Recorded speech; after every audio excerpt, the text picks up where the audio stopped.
Hi friends, అందరికీ నమస్తే. చాలా తర్వాత మళ్ళీ వీడియో చేస్తున్నా. అందరు ఎలా ఉన్నారు?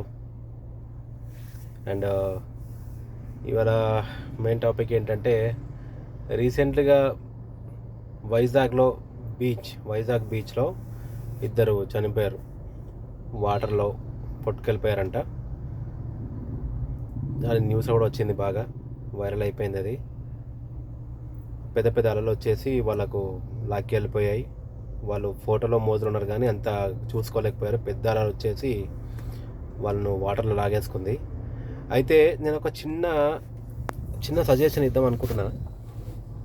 ఎవరైతే అక్కడ ఉంటారో life guards and security service and police department also, sir, ఒక చిన్న ఐడియా, అది ఎంతవరకు కరెక్టో అది మీరు ఆలోచించాలి. ఏం చేస్తారంటే, ఆ లైఫ్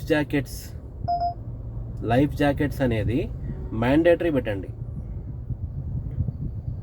ఎవరైతే బీచ్ ఉండికి వస్తారో వాళ్ళకు life jackets mandatory. Life jackets లేని వాళ్ళకు అలో చేయకండి. ఎందుకంటే ఎట్లా లైఫ్ గార్డ్స్ ఉంటారు అండ్ పోలీస్ వాళ్ళు ఉంటారు, సెక్యూరిటీ ఉంటారు, ప్రైవేట్ సెక్యూరిటీ తిరుగుతుంటారు, కాంట్రాక్ట్ బేస్ కదా. వీళ్ళందరికీ అలర్ట్ చేయండి. 10% అంతా ఇట్లా మరణాలు తగ్గే ఛాన్సెస్ ఉంటాయి కదా. అది అలవాటు అవుతుంది. నోటీస్ బోర్డ్స్ పెట్టండి, without life jacket not allowed అని. ఇప్పుడు కాకుండా కొన్ని రోజుల తర్వాతనే సక్సెస్ అవుతుంది అది. ఎందుకంటే ప్రజల్లో మార్పు వస్తుంది సార్. ఆలోచించండి. ఎందుకు అనవసరంగా ప్రజల ప్రాణాలతో ఆడుకుంటున్నారు. ఈ మ్యాండేటరీ చేయండి. లైఫ్ జాకెట్స్ లేకపోతే నాట్ అలౌడ్ అని చెప్పండి క్లియర్గా. మరణాల సంఖ్య తగ్గుతుంది. అండ్ ఫిషింగ్ వెళ్ళే వాళ్ళు కూడా లైఫ్ జాకెట్స్ మ్యాండేటరీ పెట్టండి. లేకపోతే వాళ్ళకు కూడా పంపించకండి. ఎందుకంటే తుఫాన్లు వచ్చినప్పుడు వాళ్ళు కూడా ఇబ్బంది పడతారు కదా.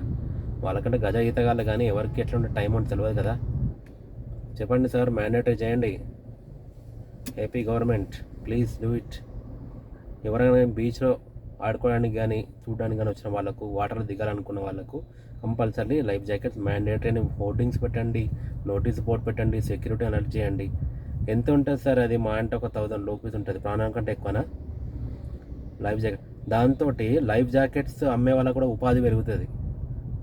దాని సర్వీస్ అని, షోరూమ్స్ అని అన్నీ స్టార్ట్ అవుతాయి. ఉపాధి పెరుగుతుంది, ప్లస్ ప్రాణాలు తగ్గుతాయి.